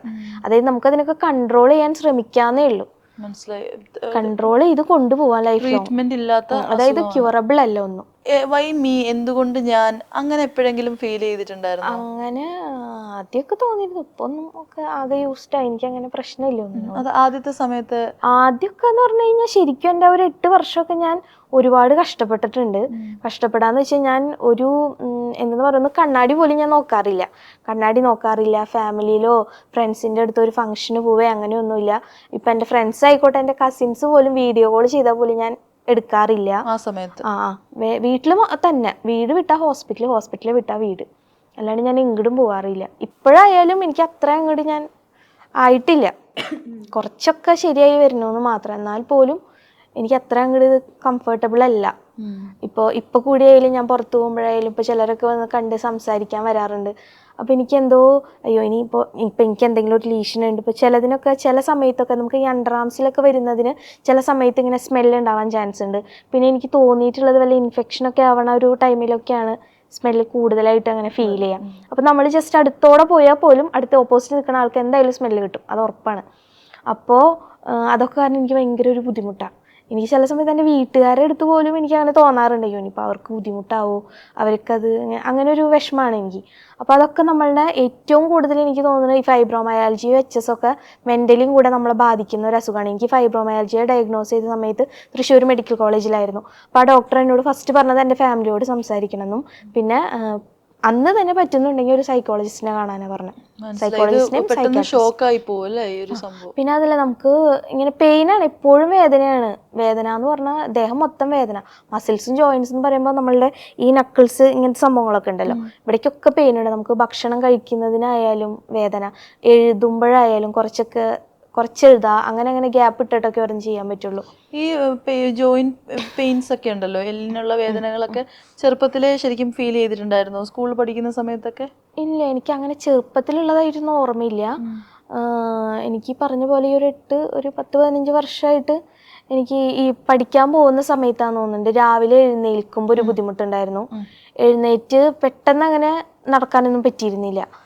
പക്ഷെ അപ്പം നമുക്കറിയില്ലല്ലോ, വേറെ എന്തെങ്കിലും പ്രശ്നമാവും എന്ന് വിചാരിച്ചു. ശരിക്കും പറഞ്ഞാല് ഹസ്ബൻഡ് ശരിക്കും അത്രയും ഒരു സപ്പോർട്ടീവ് പാർട്ട്ണർ ആയതുകൊണ്ടാണല്ലോ ഇന്ന് ഇപ്പൊ ഇവിടെയും കൊണ്ടുവിട്ടു. ഈ കമന്റ് ഇടുന്ന ആളുകളോട് ഹസ്ബൻഡിന് ദേഷ്യം തോന്നാറുണ്ടോ ഇങ്ങനെയൊക്കെ കമന്റ് ഇടുമ്പോഴേക്ക്? ഹസ്ബൻഡിനോട് അങ്ങനെയൊന്നും തോന്നാറില്ല, ആളൊന്നും പറയില്ല പ്രത്യേകിച്ച്. ഞാൻ പിന്നെ ഈ പറഞ്ഞ പോലെ തെറിയൊക്കെ കാണുമ്പോൾ അത് ഞാൻ ആള് കാണാതൊക്കെ തന്നെ വേഗം കളയും, ചിലപ്പോൾ അവർക്ക് ദേഷ്യം വരും. ചിലരിങ്ങനെ മെസ്സേജ് അയക്കാറുണ്ട്, പേഴ്സണൽ മെസ്സേജസ് ഒക്കെ വരും. ചിലപ്പോൾ ബോയ്സ് ആണ് മിക്കതും, ചിലപ്പോൾ ഗേളിന്റെ പേരായിരിക്കും, പക്ഷെ ബോയ് ആയിരിക്കും അവരയക്കുന്നത് വെച്ച് കഴിഞ്ഞാൽ എനിക്ക് ഈ അസുഖം ഉണ്ട്, എന്റെ ഇങ്ങനെ ഇന്ന സ്ഥലത്താണ് ഉള്ളത്, ഇത് നോക്കിയിട്ട് ഇത് തന്നെയാണോ എന്ന് പറയുമോ എന്നൊക്കെ പറഞ്ഞിട്ട് ഞാൻ ഫോട്ടോ അയക്കട്ടെ, അങ്ങനെയൊക്കെ പറഞ്ഞിട്ട് മെസ്സേജസ് വരാറുണ്ട്. അപ്പൊ ഞാൻ ചേട്ടന് കൊടുക്കും. അപ്പൊ ചേട്ടൻ ഇതൊക്കെ പ്രായമുള്ളവരാണോ അതോ പിള്ളേരാണോ? അറിയില്ല, പിള്ളേരൊക്കെ ആവും തോന്നുന്നു. അപ്പൊ തന്നെ ചേട്ടൻ സംസാരിക്കും. ചേട്ടൻ സംസാരിച്ചു കഴിഞ്ഞപ്പോ ഇന്നാളൊരു ചേട്ടൻ സംസാരിച്ചാലും ചിലരിങ്ങനെ തിരിച്ചും വീണ്ടും സംസാരിച്ചാൽ നിൽക്കും. ചിലരിപ്പോ ബോയ്സിന്റെ ഒക്കെ സൗണ്ട് കേട്ട് കഴിഞ്ഞാൽ പിന്നെ അത് ഒന്നും മെസ്സേജ് ഒന്നും അയക്കാറില്ല. സംസാരിച്ചിട്ടുണ്ട്. പിന്നെ എന്നിട്ട് അവസാനം ഞാൻ പിന്നെ പ്രശ്നങ്ങൾ വേണ്ടാന്ന് വെച്ചിട്ട് ഞാൻ ബ്ലോക്ക് ചെയ്ത് വിടാറുണ്ട്. ഇങ്ങനെ റാൻഡം ആയിട്ട് പോയി പിക്കൊക്കെ അയച്ചു തരും അല്ലേ? അയച്ചിട്ടുണ്ട്. കൊറേ ഇൻസിഡന്റ് ഉണ്ടായിട്ടുണ്ടോ അങ്ങനത്തെ? ഇല്ല, വളരെ കുറച്ച്, 2-3 പിന്നെ ചിലര് പറയും എന്റെ ലവറിന് ഇങ്ങനെ സംഭവം ഉണ്ട്. അപ്പൊ ഞാൻ പറയാം, എന്നാ ലവറിനോട് മെസ്സേജ് അയക്കാൻ പറയൂ, ഇയാളത് പറയാൻ എന്നിട്ട് ചെയ്യണ്ടേ, ഇവിടെ ചേച്ചിക്ക് എവിടേക്കാണുള്ളത്, അപ്പൊ അതൊക്കെയാണ് അറിയണത്. അപ്പൊ ഞാൻ പറയാം, എന്നാ അവരോട് അയക്കാൻ പറയും, അവരയക്കുന്നല്ലേ നല്ലത്. നമ്മളൊരു സ്കിൻ കണ്ടീഷൻ കാണിക്കുമ്പോൾ പോലും അവർ അതിനെ സെക്ഷലൈസ് ചെയ്യാൻ നോക്കും അല്ലേ? ഇപ്പൊ ചിലരിങ്ങനെ ഇന്നാളൊരു ചേച്ചി മെസ്സേജ് അയച്ചിട്ടുണ്ടായിരുന്നു, ആൾക്കുണ്ട്, ആളുടെ ഹസ്ബൻഡ് എന്റെ വീഡിയോ കണ്ടിട്ട് എന്റെ വീഡിയോ ആൾക്ക് ഷെയർ ചെയ്ത് കൊടുത്തിട്ട് അങ്ങനെ. അതൊക്കെ ശരിക്കും പറഞ്ഞാൽ നമ്മള് നല്ല കാര്യമാണ്. പക്ഷെ ചിലർ ഈ പറഞ്ഞ പോലെ എന്റെ ലവറിനുണ്ട്, അവൾക്ക് ഇത് ചോദിക്കാൻ മടി. അപ്പൊ ഞാൻ പറയാം, എന്നാ അവരോട് സംസാരിക്കാൻ പറയൂ. അപ്പൊ അത് പറ്റില്ല. അങ്ങനെ പിന്നെ ഞാൻ അങ്ങനത്തേനൊന്നും ഞാൻ റിപ്ലൈ ഒന്നും കൊടുക്കാറില്ല. ഈ നേരിട്ട് നമ്മൾ ഈ കമന്റ്സ് വായിക്കുമ്പോഴാ ഞാൻ തന്നെ മനസ്സിലാക്കി ഇത്രയും മനസാക്ഷി ഇല്ലാത്തവരും നമ്മുടെ കൂട്ടത്തിലുണ്ടല്ലോ എന്ന്. കാരണം എനിക്കൊന്ന് കമന്റ്സ് കൂടുതലും പോസിറ്റീവ് തന്നെ, അതിനകത്ത് ഒരു പെർസെന്റേജ് ആളുകളാണ് ഈ നെഗറ്റീവ് ഇടുന്നത്. അപ്പൊ ശരിക്കും ഇതേപോലെ നേരിട്ട് അപ്രോച്ച് ചെയ്യുന്ന ആളുകൾ ഇങ്ങനെ ബിഹേവ് ചെയ്തിട്ടുണ്ടോ, മാറ്റി നിർത്തപ്പെടുത്തിയിട്ടുണ്ടോ? ഒരുപാടുണ്ട്. അതായത് ഈ പറഞ്ഞ പോലെ നമുക്കറിയുന്നവര് തന്നെ ഇതേപോലെ കുറെ ഞാൻ കേൾക്കലെ പറഞ്ഞവരുണ്ട്, കേൾക്കാതെ പറഞ്ഞവരുണ്ട്. അതായത് വേറെ ആളോട് പറഞ്ഞത് നമ്മളറിഞ്ഞ് അങ്ങനെ. ഈ അസുഖത്തിന് തന്നെ മെയിനായിട്ട് അസുഖം ഇങ്ങനെ വേറെ കുഷ്ഠരോഗമാണ് അങ്ങനെയൊക്കെ പറഞ്ഞ്, അത് ആ പേരൊക്കെ എങ്ങനെ അവർക്ക് പറയാൻ തോന്നുന്നു എനിക്കറിയില്ല. കാരണം അങ്ങനെ ഒരു അസുഖമുള്ളവരൊക്കെ അവരുടെ മാനസികാവസ്ഥ എന്താണെന്ന് അവർക്കേ അറിയുള്ളൂ, എത്രത്തോളം അവർ ലൈഫിൽ സ്ട്രഗിൾ ചെയ്യുന്നുണ്ട്. അതായത് ഇതൊന്നും അവർക്ക് ചിലപ്പോൾ ഇതൊന്നും വരില്ല എന്ന് വിചാരിച്ചിട്ടാവാം, അല്ലെങ്കിൽ എനിക്ക് വന്നാലും പ്രശ്നമില്ല, ഞങ്ങൾക്ക് ട്രീറ്റ്മെന്റ് എടുക്കാൻ പൈസ ഉണ്ട്. പക്ഷെ ചില സമയത്ത് നമ്മൾ പൈസ കൊണ്ട് പോലും കിട്ടാത്ത കാര്യങ്ങളുണ്ട്. പൈസ ചില സമയത്ത് വെറും പേപ്പർ ആവും. ഇപ്പൊ എത്ര പൈസ ഉണ്ടെന്ന് പറഞ്ഞാൽ ഇപ്പൊ ഈ ഒരു അസുഖം വന്നു, പുറത്ത് കൊണ്ടുപോയാൽ പോലും കിട്ടുന്ന അതേ ട്രീറ്റ്മെന്റ് തന്നെയാണ് ഇപ്പൊ ഞാൻ എടുത്തുകൊണ്ടിരിക്കുന്നത്. പുറമേ ഉള്ള എനിക്ക് തോന്നുന്നു ചിലപ്പോൾ പുറത്തുനിന്ന് കിട്ടുമ്പോൾ ചിലപ്പോൾ ആ ഇഞ്ചക്ഷന് ചിലപ്പോൾ ക്വാളിറ്റി എന്തെങ്കിലും കൂടുതൽ ഉണ്ടാവുമായിരിക്കും. പക്ഷെ അവിടെ പോയാൽ നമുക്ക് കിട്ടാവുന്നത് തന്നെ ഉള്ളൂ. അപ്പൊ അങ്ങനെയൊക്കെ ചിന്തിക്കണില്ല ആൾക്കാർ, അതാണ് മെയിൻ പ്രശ്നം. പിന്നെ നമ്മൾ കൂടെ ഉണ്ടാവുമെന്ന് വിചാരിച്ചവരാരും പിന്നീട് ഇങ്ങനെ ഇതാണെന്ന് അറിയുമ്പോൾ നമ്മൾ അങ്ങനെ മാറ്റി നിർത്തിയിട്ടുള്ള അവസ്ഥകൾ ഉണ്ടായിട്ടുണ്ട്. പക്ഷെ ഞാൻ അത്രയും ക്ലോസ് അല്ലാത്തവരാണ് ഇപ്പോഴും കൂടെ നിൽക്കുന്നത്. എന്റെ ഫ്രണ്ട്സിന്റെ കാര്യം, റിലേറ്റീവ്സിന്റെ കാര്യമൊക്കെ ഞാൻ പറയുന്നത്, കുറച്ച് പേര്. ഞാൻ പിന്നെ അങ്ങനെ ആരും നമ്മളാരുമായിട്ട് അങ്ങനെ ഇതില്ല. ഈ മാറ്റി നിർത്തപ്പെടുന്ന മെയിൻലി ഇവർക്ക് പേടിയാണോ, ഇത് പടരുമോ എന്നൊക്കെ? ചിലപ്പോൾ പകരുന്നുള്ള പേടിയായിരിക്കാം, അല്ലെങ്കിൽ ചിലപ്പോൾ അറപ്പായിരിക്കാം, എനിക്കറിയില്ല. ഇങ്ങനെ പസ്സൊക്കെ ഉണ്ടല്ലോ. ഇപ്പം ഞാൻ വീഡിയോയിലൊക്കെ കാണിച്ചതിന് ശേഷം, വീഡിയോ ഇട്ടതിനൊക്കെ ശേഷം പിന്നെ പറഞ്ഞു തുടങ്ങിയിട്ടുണ്ട് ഇങ്ങനെ കാണിച്ചുകൊണ്ടിരുന്ന അനിയത്തിയുടെ കല്യാണം നടക്കില്ല. എനിക്കറിയില്ല ഇത് എന്താ സംഭവം എന്ന്. അവൾക്ക് എൻ്റെ ഇതില്ല, നമ്മൾ ആ ടെസ്റ്റുകളും കാര്യങ്ങളും ഇതെല്ലാം ചെയ്തിട്ടുണ്ട്. അവൾക്ക് അങ്ങനത്തേതായ യാതൊരുവിധ ലക്ഷണങ്ങളോ കാര്യങ്ങളോ ഇല്ല. എനിക്ക് പാഷ് സിൻഡ്രോം ആയതുകൊണ്ടാണ് അതിൻ്റെതായ. എൻ്റെ അച്ഛന് പയോഡർമ എന്ന് പറഞ്ഞ കണ്ടീഷൻ ഉണ്ട്. പയോഡർമ ഗാൻഗ്രീനസ് എന്ന് പറഞ്ഞാൽ ഇങ്ങനെ ഒരു ടൈപ്പ് സ്കിൻ അൾസറാണത്. ഇതുപോലെ പസ്സൊന്നും വരില്ല, പക്ഷെ ഇങ്ങനെ ഒരു വ്രണം പോലെയൊക്കെ ഇരിക്കും. എന്തെങ്കിലും ഇപ്പോൾ ഒരു മുറിവ് തട്ടിയാലോ എന്തെങ്കിലുമൊക്കെ ഉണ്ടായിട്ടുണ്ടെങ്കിൽ ഒരു വ്രണം പോലെ വരും. അപ്പോൾ അത് ചിലപ്പോൾ എന്നിലേക്ക് വന്നപ്പോൾ ഒരു മ്യൂട്ടേഷൻ സംഭവിച്ചിട്ടായിരിക്കാം എനിക്കിങ്ങനെ ഒരു സിൻഡ്രോം വന്നത്. ശരിക്കും പറഞ്ഞാൽ ഭയങ്കര വീഡിയോസ് ഒക്കെ കാണുമ്പോഴത്തേക്കേ ഭയങ്കര വിൽ പവർ ഉള്ള ഒരാളാണ്. ഞാൻ എപ്പോഴും അത് കാണുമ്പോൾ ആലോചിക്കും. കാരണം പലരും ഇതൊക്കെ മേ ബി ചേച്ചി നേരത്തെ പറഞ്ഞ പോലെ തന്നെ കാണിക്കാനായിട്ട് മടിക്കും. ഭയങ്കര വിൽ പവർ അതെനിക്ക് ഭയങ്കരമായിട്ട് ഫീൽ ചെയ്തു, ഭയങ്കര കണക്ട് ചെയ്തു എല്ലാം അങ്ങനെ ഔട്ട് ഇടുന്ന കാണുമ്പോഴത്തേക്ക്. നെഗറ്റീവ് കമന്റ്സ് ഇപ്പൊ ഈ അണ്ടർ ആംസിലെ ഈ പസ്സൊക്കെ കാണിക്കുന്ന സമയത്ത് ഇപ്പൊ ഓക്കെ ഇത് കാണിച്ചു എന്നുള്ള രീതിയിൽ കമന്റ് വന്നു. അല്ലാണ്ട് ഈ റിലേറ്റീവ്സ് ഒക്കെ അല്ലാണ്ട് പറയാറുണ്ട് നീ എന്തിനാ ഈ പ്രൈവറ്റ് പാർട്സ് ഒക്കെ ഇങ്ങനെ ക്ലീൻ ചെയ്യുന്നത്? ഇല്ല അങ്ങനെ എനിക്ക് ഞാൻ കേൾക്കാണ്ട് പറയണ്ടോന്ന് എനിക്കറിയില്ല. ഞാൻ കേൾക്കല എൻ്റെ മുഖത്ത് നോക്കിയപ്പോൾ ആരും ഒന്നും പറഞ്ഞിട്ടില്ല. കേൾക്കാണ്ട് പറയുന്നുണ്ടാവുമായിരിക്കാം, പക്ഷെ പ്രശ്നമില്ല. പക്ഷെ എൻ്റെ ഹസ്ബൻഡിന്റെ വീട്ടിലായാലും ആർക്കും അങ്ങനെ പ്രശ്നമൊന്നുമില്ല. വീഡിയോസ് ചെയ്യുന്നതിലായാലും എല്ലാത്തിലും അവരൊക്കെ നല്ല സപ്പോർട്ട്. ഇപ്പം എൻ്റെ ഫാമിലിയിലുള്ളവരായാലും നമുക്കത് നോക്കിയാൽ മതിയല്ലോ. ഈ ഡെയിലി നമ്മുടെ ഡെയിലി പോകുന്ന റൂട്ടീനും കാര്യങ്ങളും ഒക്കെ ഉണ്ടല്ലോ. അപ്പൊ ചില ദിവസങ്ങളിൽ കുറെ കൂടെ പെയിൻഫുൾ ആയിട്ടുള്ള ദിവസങ്ങൾ വരും. അപ്പൊ അതൊക്കെ എങ്ങനെ മാനേജ് ചെയ്യാൻ പറ്റും? ചില ദിവസം നമ്മൾ ഇപ്പൊ ഒരു മാരേജോ എന്തെങ്കിലും ഫംഗ്ഷൻ ഒക്കെ ഉണ്ടെങ്കിൽ അതൊക്കെ മാറ്റി വെക്കേണ്ട വന്നിട്ടുണ്ടോ പോവാണ്ടിരിക്കാൻ? ഞാൻ എൻ്റെ അറിവ് ശരിയാണെങ്കിൽ കുറെ വർഷങ്ങളായിട്ട് ഞാൻ കല്യാണങ്ങൾക്കൊന്നും പോയിട്ടില്ല. കല്യാണം അങ്ങനത്തെ ഒരു ഫംഗ്ഷനും പോയിട്ടില്ല. ഇപ്പോഴൊക്കെയാണ് പിന്നെയും കുറച്ചെങ്കിലും എന്തെങ്കിലുമൊക്കെ പുറത്തു പോയി. ഇപ്പൊ കസിൻസിന്റെ വീട്ടിൽ, എൻ്റെ ഹസ്ബൻഡിന്റെ വീട്ടിൽ പോലും കുറച്ച് നാളായിട്ടുള്ളൂ ഞാൻ അങ്ങനെ പോയി നിന്ന് തുടങ്ങിയിട്ട്. കാരണം നമുക്ക് എപ്പോഴും ഡ്രസ്സിങ്ങും കാര്യങ്ങളൊക്കെ വരുമ്പോൾ എനിക്ക് മറ്റൊരു വീട്ടിലാവുമ്പോൾ എനിക്ക് ഭയങ്കര ബുദ്ധിമുട്ടാണ്. അവരത് കാണുമ്പോൾ അവർക്ക് അത് എങ്ങനെയായിരിക്കും അങ്ങനെയൊക്കെ ഉള്ളു. എൻ്റെ വീട്ടിൽ മാത്രം എനിക്ക് അങ്ങനെ ഒരു സാധാരണ എങ്ങോട്ട് പോയാലും വൈകുന്നേരം വീട്ടിൽ വരുന്ന വിധത്തിൽ അങ്ങനെയാണ് ചെയ്യാറ്. എവിടെ പോയി അങ്ങനെ നിൽക്കലോ അങ്ങനെ ഒന്നുമില്ല. ഇപ്പോഴൊക്കെയാണ് അതിനെന്തെങ്കിലുമൊക്കെ അങ്ങനെ ചെയ്തു തുടങ്ങിയത് അങ്ങനെയൊക്കെ. അപ്പൊ പോലും ഞാൻ കല്യാണത്തിനൊന്നും എങ്ങോട്ടും പോയിട്ടില്ല ഇതുവരെ. പണ്ട് ശരിക്കും പറഞ്ഞാൽ എങ്ങനെയായിരുന്നു യാത്രയൊക്കെ ചെയ്യാൻ ഇഷ്ടമോ? അങ്ങനത്തെ ആള് തന്നെ ആയിരുന്നു അതോ? അങ്ങനെ യാത്ര ചെയ്യുന്ന അങ്ങനെ കസിൻസിന്റെ വീട്ടിലൊക്കെ പോയി നിൽക്കുക. ചെറുപ്പം തുടങ്ങി അങ്ങനെയായിരുന്നു. കസിൻസ് വെക്കേഷനൊക്കെ വന്നാൽ പോവും. അങ്ങനെയായിരുന്നു. എനിക്ക് ഇഷ്ടമായിരുന്നു എപ്പോഴും വീട്ടിൽ. ഞാനൊരു ജോയിന്റ് ഫാമിലിയിൽ ജീവിച്ച് വളർന്ന ആളാണ്. ഇപ്പോഴും അങ്ങനെ തന്നെയാണ്. അപ്പം അതുകൊണ്ട് എനിക്ക് എപ്പോഴും ഇങ്ങനെ എല്ലാവരുടെ ഇടയിൽ നിൽക്കാനാണ് എനിക്കിഷ്ടം. പിന്നെ ഇതൊക്കെ വന്നതിന് ശേഷം ഞാൻ പയ്യെ ഇങ്ങനെ ഒറ്റയ്ക്ക് ഇരിക്കാൻ അല്ലെങ്കിൽ ഒറ്റയ്ക്ക് നിൽക്കാൻ ഇഷ്ടം അങ്ങനെ ഒരു രീതിയിലേക്ക് ആയി തുടങ്ങി. മനസ്സിലായി. സ്വന്തമായിട്ട് ഒഴിഞ്ഞു മാറാൻ. അതെ. ഇതിന് ട്രീറ്റ്മെന്റിനൊക്കെ എക്സ്പെൻസ് അതിപ്പോൾ നമ്മൾ തന്നെ ചെയ്യുന്നത്. ഇനിയിപ്പോൾ നമുക്ക് എങ്ങനെയാണെന്ന് വെച്ച് കഴിഞ്ഞാൽ സെൻട്രൽ ഗവൺമെൻറ്റിലാണ് ഇതിൻ്റെ ഫണ്ട് ഉള്ളതെന്നാണ് പറയുന്നത്. റയർ ഡിസീസായി. ഈ HS എന്ന് പറയുന്നത് റയർ ഡിസീസ് അല്ല. ഇപ്പോൾ വേറെ കൺട്രീസിലൊക്കെ ഇതിന് വേണ്ട ബെനിഫിറ്റ്സ് ഒക്കെ കൊടുക്കുന്നുണ്ട് ഈ HS ഉള്ളവർക്ക് ചില കൺട്രീസിൽ. പക്ഷെ നമ്മുടെ കൺട്രിയിൽ ഇല്ല. ഇതിന് റയർ ഡിസീസായിട്ട് കണക്കാക്കണില്ല. പക്ഷെ എൻ്റെ പാഷ് സിൻഡ്രോം എന്ന് പറയുന്നത് റയർ ആയിട്ടുള്ളൊരു ഡിസീസാണ്. അപ്പം നമുക്കിനി ചെയ്യാനുള്ളത് നമ്മളിപ്പോൾ ആരോഗ്യവകുപ്പിലൊക്കെ നമ്മൾ കൊടുത്തിട്ടുണ്ട്. കാരണം നമുക്കിത് ലൈഫ് ലോങ് ചിലപ്പോൾ ട്രീറ്റ്മെൻറ്റ് വേണ്ട വരാം. ഇതിനൊരു മെയിൻ്റനൻസ് ഡോസ് ഉണ്ട് ഈ ഇഞ്ചക്ഷന്. അപ്പം അത് എത്തുന്ന വരെ നമുക്കിത് എത്ര കാലം എങ്ങനെയാണെന്നൊന്നും പറയാൻ പറ്റില്ല. അപ്പോൾ വീക്ക്ലി വൺസ് ആണ് എടുക്കണേ. ചില സമയത്ത് ട്വൈസ് എടുക്കാറുണ്ട്. ഇനിയിപ്പോൾ ഇതിൽ സെറ്റ് ആയില്ലെങ്കിൽ കൊസിൻഡെക്സ് എന്ന് പറഞ്ഞൊരു ഇഞ്ചക്ഷൻ ഉണ്ട്. അതെനിക്ക് തോന്നുന്നു ഒരു 300 mg 36,000 മറ്റോ ആണ് ഒരു ഷോട്ടിന് വരുന്നത്. അപ്പോൾ നമുക്ക് പറയാൻ പറ്റില്ല. ശരിക്കും പറഞ്ഞാൽ നമ്മുടെ കയ്യിൽ നിൽക്കണ ഒരു കാര്യമല്ല. അപ്പൊ ഇപ്പൊ ഒരു മന്തിൽ എത്ര ചെലവ് വരും? അത് ഇപ്പൊ ഒരു 6,000 വെച്ച് ഇഞ്ചക്ഷൻ മാത്രം വരും. വീക്കിലി ഒരു ഇഞ്ചക്ഷന് 6,000 വരും. അഡൈനുമാവ് എന്ന് പറയുന്ന ഇഞ്ചക്ഷൻ. അപ്പൊ നമ്മൾ തന്നെയാണ് ഇപ്പൊ ചെയ്തോണ്ടിരിക്കണേ. അപ്പൊ മെഡിസിന് എല്ലാം കൂടി ഒരു മാസം എങ്ങനെയാലും ഒരു 30,000 രൂപയൊക്കെ അതിന് മേലെ പോവും. ആണല്ലേ? പിന്നെ നമുക്ക് ഇപ്പോൾ CMCയിലാണ് എൻ്റെ ലാസ്റ്റ് ഡയഗ്നോസിസ് ഒക്കെ കഴിഞ്ഞ്. ഇപ്പോൾ CMCയിലാണെങ്കിൽ ഈ 6,000 രൂപയുടെ ഇഞ്ചക്ഷൻ 8,000 വരും. അപ്പോൾ അത് കുറച്ചും കൂടെ പൈസ വെറുതെ കൂടുന്ന ഒരു പരിപാടി. അപ്പോൾ അവിടെ തന്നെ ഡോക്ടർ എനിക്ക് വേറൊരു ഫാർമസിസ്റ്റിൻ്റെ നമ്പർ തന്നിട്ടുണ്ടായിരുന്നു, ചെന്നൈയിൽ നിന്ന് നമുക്ക് ഓർഡർ ചെയ്യുന്ന വിധത്തിൽ. അപ്പോൾ ഒരു 500 രൂപ എക്സ്ട്രാ അവർ ഇങ്ങനെ അയക്കുന്നതിൻ്റെ ചാർജ് വരുള്ളൂ. അതല്ലെങ്കിൽ ഇപ്പോൾ നമുക്ക് ഇവിടെ നിന്നൊക്കെ, പക്ഷെ അങ്ങനെ ലോക്കലായിട്ടൊന്നും അങ്ങനെ അവൈലബിൾ അല്ല ഈ ഇഞ്ചക്ഷൻ. വളരെ എന്താ പറയുക, വളരെ ലിമിറ്റഡ് ആയിട്ടാണ് ഇത് കിട്ടുള്ളൂ. അപ്പോൾ അങ്ങനെ അതിൻ്റെ അവൈലബിലിറ്റി അനുസരിച്ച് എവിടെ നിന്നാന്ന് വെച്ച് കഴിഞ്ഞാൽ മേടിക്കും. അങ്ങനെ സ്കിന്നിൽ എടുക്കുന്ന ഇഞ്ചക്ഷനാണ്. മനസ്സിലായി. ത്വക്കിനടിയിൽ എടുക്കുന്ന. അതെനിക്ക് HS കഴിഞ്ഞ് തൃശ്ശൂർ മെഡിക്കൽ കോളേജിലെ ജിജിത് കൃഷ്ണൻ എന്ന് പറഞ്ഞ ഒരു റുമറ്റോളജിസ്റ്റ് ഉണ്ട്. സാറാണ് എനിക്കിങ്ങനെ പാഷ് സിൻഡ്രോം ആണെന്ന് കണ്ടുപിടിക്കുന്നത്.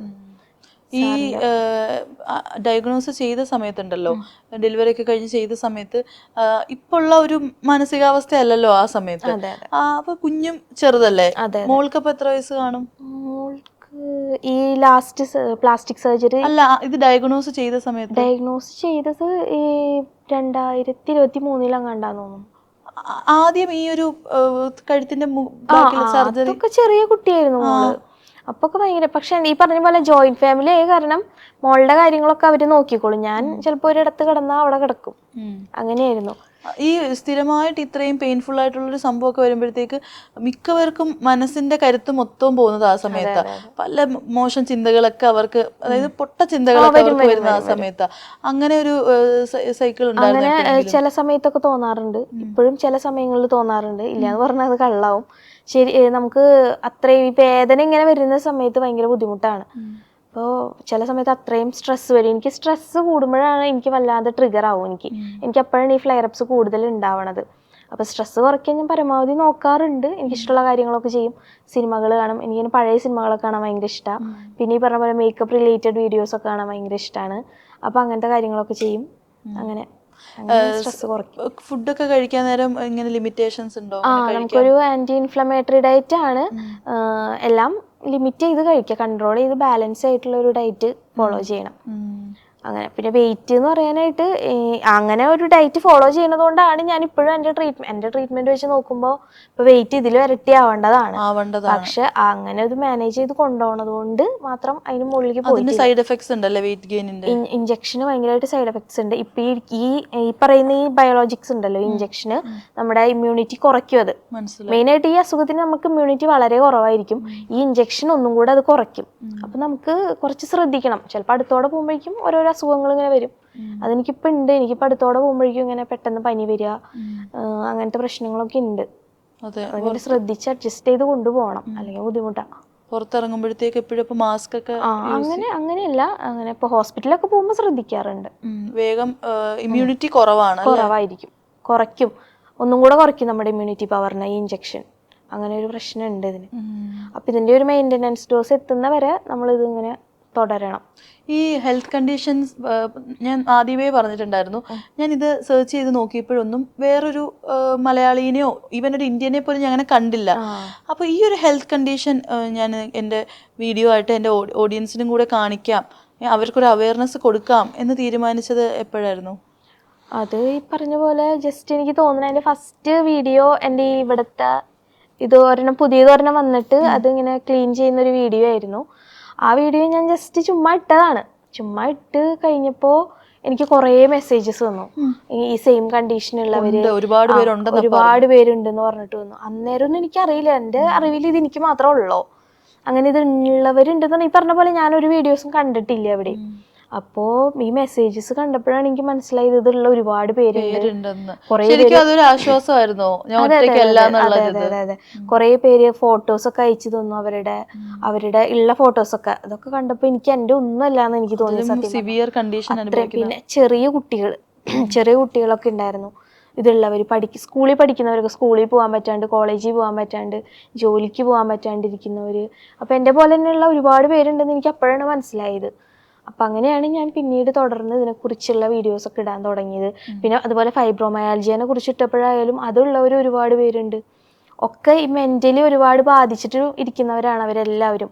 ഒന്നില്ലെങ്കിൽ ഹസ്ബൻഡിന്റെ ഭാഗത്തു നിന്ന്, അല്ലെങ്കിൽ അവരുടെ ഫാമിലിയുടെ ഭാഗത്തു നിന്ന്. ഇതൊക്കെ ഇങ്ങനത്തെ സിറ്റുവേഷൻസ് വരുമ്പോഴത്തേക്ക് വിവാഹബന്ധമൊക്കെ പോകുന്നവരാ കൂടുതൽ. ഉണ്ട്, നോക്കാത്തവരുണ്ട്. പിന്നെ എൻ്റെ അടുത്തൊരു കുട്ടി ഇതുപോലെ പറഞ്ഞിട്ടുണ്ടായിരുന്നു, ഈ കുട്ടി ഇങ്ങനെ ഒരു ലീഷൻ ഉണ്ടാകുമ്പോൾ അല്ലെങ്കിൽ ഇപ്പോൾ ഒരു സിസ്റ്റ് ഉണ്ടെങ്കിൽ അപ്പോൾ അത് ഫോട്ടോ എടുത്ത് വയ്ക്കും. അത് ഞാനും എടുക്കാറുണ്ട്, വീഡിയോസും ഫോട്ടോസും എടുത്ത് വയ്ക്കും. നമ്മുടെ ഡെർമറ്റോളജിസ്റ്റിന് അയച്ചു കൊടുക്കും. അപ്പോൾ അവരെന്തെങ്കിലും ഉണ്ടെന്നുണ്ടെങ്കിൽ അവർ പറയും നമ്മുടെ അടുത്ത്.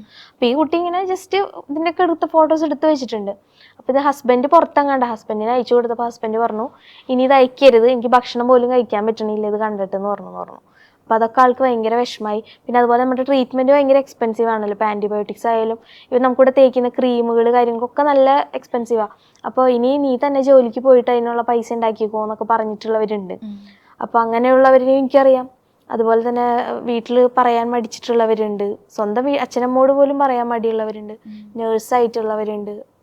അവരൊക്കെ അത്രയും നമ്മളെ മെന്റലി അത്രയും ബാധിക്കും ഇത്. ഈ ഒരു 35,000-40,000 രൂപ ഒരു മന്തില് ഒരു ട്രീറ്റ്മെന്റിന് വേണ്ടിയിട്ട് വെക്കാന്ന് പറഞ്ഞു കഴിഞ്ഞാല് നിസ്സാര കാര്യമല്ല. അപ്പൊ എങ്ങനെയാ അത് ഫിനാൻഷ്യലി മാനേജ് അത് എൻ്റെ ഫാമിലിയിലുള്ള എല്ലാവരും തന്നെയാണ്. അതായത് ഇപ്പോൾ എൻ്റെ അനിയത്തി എന്നെ ഒരുപാട് ഹെൽപ്പ് ചെയ്യുന്ന ഒരാളാണ്. അവൾ ഗവൺമെൻറ് എംപ്ലോയി ആണ്. ഈ പറഞ്ഞ പോലെ കല്യാണം പോലും കഴിഞ്ഞിട്ടില്ല അവൾക്ക്. ഞാനും അവൾ തമ്മിൽ 1 വയസ്സിൻ്റെ വ്യത്യാസമേ ഉള്ളൂ. അവൾക്ക് 29 വയസ്സ്. ഒരുപാട് കഷ്ടപ്പെട്ടിട്ടുണ്ട്. എൻ്റെ കൂടെ ഹോസ്പിറ്റലിൽ ഇരുന്നിട്ടുള്ള സമയങ്ങളിലാണ് അവൾ പഠിച്ചിട്ടുള്ളത്. ആ സമയത്തൊക്കെ താൽക്കാലിക നിയമനമായിരുന്നു. അങ്ങനെ അത്രയും കഷ്ടപ്പെട്ട് എൻ്റെ അറിവിൽ 1 വർഷം കൊണ്ടാണ് ആൾ PSC എഴുതിയെടുത്തത്. അപ്പോൾ അവൾ ഇപ്പോഴായാലും കല്യാണങ്ങൾ ഒരുപാട് ആലോചനകൾ വരുന്നുണ്ട്. മാട്രിമോണി വഴിയായാലും അല്ലാത്തതായാലും വരുന്നുണ്ട്. പക്ഷെ ആൾക്ക് ടെൻഷൻ ഇനിയിപ്പോൾ എൻ്റെതൊന്നും ഒന്നാവട്ടെ, എനിക്കിപ്പോൾ നിന്നെ ഹെൽപ്പ് ചെയ്യണ പോലെ കല്യാണം കഴിഞ്ഞാൽ ചിലപ്പോൾ പറ്റണം എന്നില്ലല്ലോ, നിനക്ക് എന്തെങ്കിലും ഒരു ഇതായി ഇന്ന് കുറവായതിന് ശേഷം മതി എന്ന് പറഞ്ഞ് നിൽക്കുന്ന ഒരാളാണ് അനിയത്തി. അപ്പോൾ എനിക്ക് അവളോട് ഒരുപാട് കടപ്പാടുണ്ട് സത്യം പറഞ്ഞു കഴിഞ്ഞാൽ. പിന്നെ എൻ്റെ അമ്മ, എൻ്റെ എല്ലാവരും, എൻ്റെ ഹസ്ബൻഡിൻ്റെ ഫാമിലിയിലുള്ളവരായാലും ഹസ്ബൻഡ് ആയാലും അതുപോലെ കഷ്ടപ്പെടുന്നുണ്ട് നമുക്ക് വേണ്ടി. ഞാൻ കല്യാണം കഴിഞ്ഞതിന് ശേഷം പഠിപ്പിച്ചതും ഹസ്ബൻഡ് തന്നെയായിരുന്നു. ഹസ്ബൻഡും ഫാമിലിയിലുള്ള എല്ലാവരും കൂടി തന്നെയായിരുന്നു.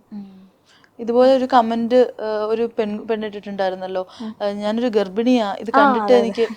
അപ്പൊ ആളുകൾ വീണ്ടും വന്നു, ചേച്ചി ഞാനും ഗർഭിണിയാ, അതിൽ ഒരുപാട് ഗർഭിണികൾ തിരിച്ച് കമന്റ് ഇട്ടിട്ടുണ്ട്, ഞങ്ങള് ഗർഭിണിയായിരുന്നു തുടങ്ങി കാണുന്നതാണെന്ന് പറഞ്ഞിട്ട്. പക്ഷെ അതൊന്നും ഞാൻ സാധാരണ ചില കമന്റ്സ് ഒക്കെ ഡിലീറ്റ് ചെയ്യാൻ, പക്ഷെ ഇപ്പോഴും അതിനകത്ത് കിടക്കുന്നുണ്ട്. പക്ഷെ എനിക്ക് തോന്നുന്നില്ല അതൊരു ഗർഭിണിയാണെന്നുള്ളത്. ഒരു സ്ത്രീക്കൊന്നും ചില തെറിയൊക്കെ പറയുന്നുണ്ട് അതിൽ. കുറെ കമന്റ് ഇവർക്കെതിരെ കമന്റ് ഇടാൻ വരുന്നവരൊക്കെ ഒരു തെറി പറയുന്നുണ്ട് അതില്. എനിക്കങ്ങനെ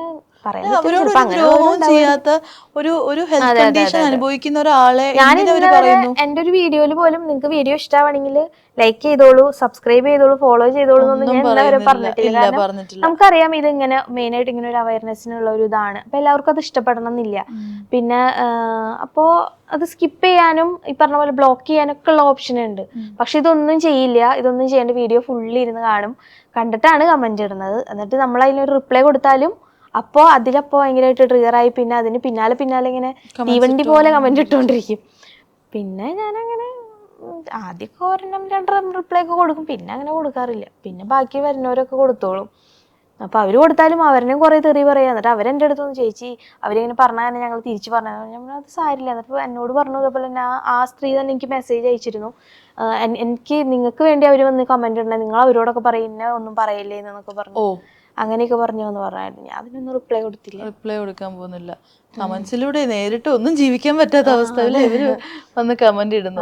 പക്ഷെ ചേച്ചി ഭയങ്കര സ്ട്രോങ് ആണ്, എല്ലാം നല്ല രീതിയിൽ ഡീൽ ചെയ്യുന്നുണ്ട്. മോൾക്ക് ഇതൊക്കെ കാണുമ്പോഴത്തേക്ക് എന്താണ് അവളുടെ റിയാക്ഷൻ? എന്താണ്? അവള് ചെറുപ്പം മുതലേ ഇതൊക്കെ കണ്ട് ശീലിച്ചത് കൊണ്ട്? എൻ്റെ ഇപ്പൊ വീഡിയോ ഉണ്ടെന്ന് തോന്നുന്നുണ്ട്. എന്റെ കഴുത്തിങ്ങനെ താഴ്ത്തുന്ന സമയത്ത് പഴുപ്പ് വരുന്ന ഒരു ഇതുണ്ട്. അതെന്റെ മോളാണ്. അവള് ഡ്രസ്സ് ചെയ്യാൻ ഹെൽപ്പ് ചെയ്യാറുണ്ട്. അവൾക്ക് അങ്ങനെ പ്രശ്നമൊന്നുമില്ല. അങ്ങനെ അവൾക്കെന്നല്ല, ആർക്കും ഇല്ല അങ്ങനെ പ്രശ്നം. എൻ്റെ ഹസ്ബൻഡിന്റെ അമ്മയായാലും ആൾക്ക് ഭയങ്കര ഇഷ്ടമാണ്. ആള് ഡ്രസ്സിങ്ങിനൊക്കെ ചെയ്തു തരാൻ വേണ്ടി വരാറുണ്ട്. ഞാൻ ചെയ്തുതരാം മോളെ എന്ന് പറഞ്ഞാൽ അങ്ങനെ അറപ്പ് വിചാരിച്ചോ അങ്ങനെയൊന്നും ആരുമില്ല. അത് ഒരു ഭാഗ്യം എന്ന് ഞാൻ വിചാരിക്കുന്നു. കാരണം എനിക്ക് മെസ്സേജ് അയക്കുന്നവരില് ഭൂരിഭാഗം പേർക്കും അങ്ങനത്തെ സപ്പോർട്ട് ഇല്ലാത്തവരുണ്ട്. ഇപ്പൊ ഹസ്ബൻഡിന്റെ നോക്കണ്ട, സ്വന്തം വീട്ടിൽ നിന്ന് പോലും സപ്പോർട്ട് ഇല്ലാത്തവരുണ്ട്. അപ്പൊ അതൊക്കെ വെച്ച് നോക്കുമ്പോ അതൊക്കെ തന്നെയായിരിക്കും ചിലപ്പോൾ ദൈവം എനിക്ക് മുൻകൂട്ടി കണ്ടിട്ടായിരിക്കണം അങ്ങനെ ഒരു ഫാമിലി. ഞാൻ നേരത്തെ ചോദിച്ചായിരുന്നല്ലോ വൈ മീ എന്താണ്, ചിലപ്പോ എല്ലാവരും കൂടെ ഉണ്ടാവും, സർവൈവ് ചെയ്യാൻ അത്രയും സ്ട്രോങ് ആയിട്ടുള്ള ഒരാളാണെന്നുള്ളത് കൊണ്ടായിരിക്കും അല്ലെ, അങ്ങനെ പോസിറ്റീവായിട്ട് എടുക്കാം. ഇത് നമുക്ക് ഇപ്പം ഒരു വിധത്തിൽ കൺട്രോൾ ആയിട്ടിരിക്കുകയാണോ? എങ്ങനെയാ? ഇപ്പൊ എന്റെ മുമ്പത്തെ വർഷങ്ങളെ വെച്ച് നോക്കുമ്പോ ഇത് ഭേദാണെന്ന് എനിക്ക് തോന്നുന്നുണ്ട്. കുഴപ്പമില്ല, അഡ്ജസ്റ്റ് ചെയ്ത് പോവാം, നമുക്ക് പോവാം. പിന്നെ ഇപ്പൊ അണ്ടർആംസിലൊക്കെ ഇപ്പോഴാണ് എനിക്ക് വരുന്നത്. എനിക്ക് ഞാൻ പറഞ്ഞില്ല, മുൻപ് വന്നിട്ട് ഒരു 12 വർഷം മുൻപ് വന്നിട്ട് ഇപ്പോഴാണ് എനിക്ക് അണ്ടർആംസിൽ വരുന്നത്. അതിപ്പോ വേണമെന്നുണ്ടെങ്കിൽ അങ്ങനെ എനിക്ക് തോന്നുന്നു പ്ലാസ്റ്റിക് സർജറിയുടെ ഒരു സ്റ്റേജ് ഒന്നും ആയിട്ടില്ല എന്നാ ഡോക്ടർ പറഞ്ഞേ. വേണമെന്നുണ്ടെങ്കിൽ സ്വെറ്റ് ഗ്ലാൻസ് ഒക്കെ റിമൂവ് ചെയ്യാന്ന് പറഞ്ഞു. അത് വേണമെങ്കിൽ മതി. പിന്നെ ഹെയർ ഗ്രോത്ത് ഒന്നും അങ്ങനെ അധികം ഇല്ല അവിടെ. ചിലർക്ക് ഇപ്പൊ ഹെയർ ഗ്രോത്ത് ഉള്ളവർക്ക് ലേസർ ട്രീറ്റ്മെന്റ് ഒക്കെ പറയാറുണ്ട് ഡോക്ടേഴ്സ്. പക്ഷെ അതൊക്കെ ഒരു ഓപ്ഷൻ മാത്രമാണ്. ഇപ്പൊ ഡോക്ടേഴ്സിന് പറഞ്ഞിട്ടും കാര്യമില്ല, അവർക്ക് ഇത് ചെയ്ത് നോക്കാം എന്നുള്ളൊരു ഇതേ ഉള്ളൂ. ഇതൊരു നമുക്ക് ഇതിന് റിസൾട്ട് കിട്ടുമോ എന്നുള്ളത് പറയാൻ പറ്റില്ല. ഇപ്പൊ നമ്മുടെ എല്ലാവരുടെയും ഇമ്മ്യൂൺ സിസ്റ്റം ഒക്കെ ഡിഫറെന്റ് ആയിരിക്കുമല്ലോ.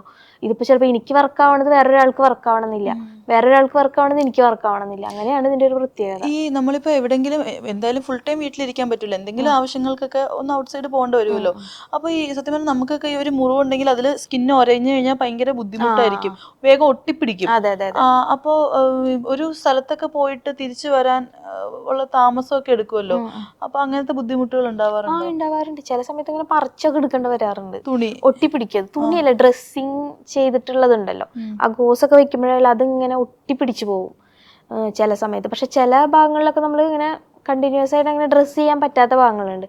അവിടേക്കാണെന്നുണ്ടെങ്കിൽ ഇങ്ങനെ ഒട്ടിപ്പിടിച്ച് കഴിഞ്ഞാൽ ഭയങ്കര ബുദ്ധിമുട്ടാണ്. അത് പക്ഷേ ഇതിനു മുൻപ് എനിക്ക് ഒരു 4ാമത്തെ സർജറിയിലാന്ന് തോന്നുന്നുണ്ട്, എൻ്റെ കഴുത്ത് ഇങ്ങനെ ഫുള്ള് തുറന്ന് വെച്ചേക്കായിരുന്നു. ശരിക്കും ഒരു പേഴ്സ് തുറക്കണ പോലെയായിരുന്നു. എൻ്റെ മോള് പറയായിരുന്നു ഇങ്ങനെ കഴുത്ത് ഇങ്ങനെ താഴേക്ക് ആക്കുമ്പോൾ ശരിക്കും ഇങ്ങനെ അത് നല്ല ഉള്ളിലേക്ക് നല്ല ആഴുണ്ടായിരുന്നു. അതിങ്ങനെ ഈ പറഞ്ഞ പോലെ ഫ്ലഷ് ഉള്ളിൽ നിന്ന് കൂടി വരണം. അപ്പൊ അവരിങ്ങനെ ഗോസ് വെച്ച് ഫില്ല് ചെയ്ത് വരുന്നു. അങ്ങനെ ഒരു 3 മാസത്തോളം ഡ്രസ്സിങ്ങിന് മാത്രം ഞാൻ പോയിട്ടുണ്ട്. ഭയങ്കര ശ്രദ്ധിക്കണമല്ലോ, അതിനകത്ത് ഇൻഫെക്ഷൻ പ്രത്യേകിച്ച് നമ്മുടെ ഈ തള്ളയും കഴുത്ത് വേണമല്ലോ മെയിനായിട്ട്. ഹെയർ ഒക്കെ ആ സമയത്താണോ കട്ട് ചെയ്തത്? ഹെയർ അതെ പ്ലാസ്റ്റിക് സർജറി കഴിഞ്ഞിട്ട് കട്ട് ചെയ്തതാണ്. 3 തവണ വടിച്ചു കളഞ്ഞായിരുന്നു. അതായത് ഫുള്ള് മുട്ട അടിച്ചു. അതായത് വരുന്ന മുടി ഇങ്ങനത്തെ മുടി ആയിരുന്നില്ല സത്യത്തില്, നീളം മുടിയായിരുന്നു. പിന്നെ വടിച്ചതിന് ശേഷം വരുന്നത് ഫുള്ള് ഇങ്ങനത്തെ മുടിയായിരുന്നു. അതിന് നല്ല തിക്കായിട്ട് വന്നിട്ട് ഇങ്ങനെ സ്വെറ്റ് ഇങ്ങനെ ആയിട്ടുണ്ടെങ്കിൽ ഭയങ്കര ബുദ്ധിമുട്ട്, ഇൻഫെക്ഷൻ ആവില്ല, സ്കിന്നൊക്കെ അവിടെ പിടിച്ചു വരണല്ലേ ഉള്ളൂ. അപ്പൊ അങ്ങനെ അത് വടിച്ചു കളഞ്ഞതാണ്.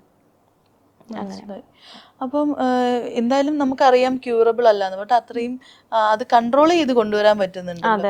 അപ്പൊ ഇനി ഈ ട്രീറ്റ്മെന്റ്സ് തന്നെ കണ്ടിന്യൂ ചെയ്യാനാണോ, അതോ പുറത്തൊക്കെ പോയി വേറെ ട്രീറ്റ്മെന്റ് എന്തെങ്കിലും നോക്കുന്നുണ്ടോ? എവിടെ പോയാലും ഇതൊക്കെ തന്നെ കിട്ടാനുള്ളൂ. ഇതിലിപ്പോ ഇങ്ങനെ കൺട്രോൾ ആവുമെന്ന് വിചാരിക്കണ്.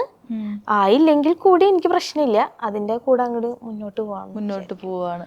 ഇതിപ്പോ എനിക്ക് പ്രശ്നമില്ല. അതിപ്പോ ഇപ്പൊ എങ്ങനെയാന്ന് വെച്ച് കഴിഞ്ഞാൽ ഇപ്പൊ ഒരു ലീഷൻ എനിക്ക് വന്നു എന്നുണ്ടെങ്കിൽ അതിങ്ങനെ തടിച്ച് ഇപ്പൊ എന്റെ ഇവിടെ റൈറ്റ് അണ്ടർ ആംസിൽ ഒരെണ്ണം ഉണ്ട്, ഒരു തടിച്ച് നിൽക്കുന്നുണ്ട്. അത് പൊട്ടിയിട്ടൊന്നുമില്ല, പൊട്ടാനായിട്ട് ഇപ്പൊ മരുന്ന് വെക്കുന്നുണ്ട്. അത് പിന്നെ പൊട്ടിയില്ല എന്നുണ്ടെങ്കിൽ ബുദ്ധിമുട്ടാണ്, ചിലപ്പോൾ സർജറി ഒക്കെ ചെയ്യേണ്ടതായിട്ട് വരും.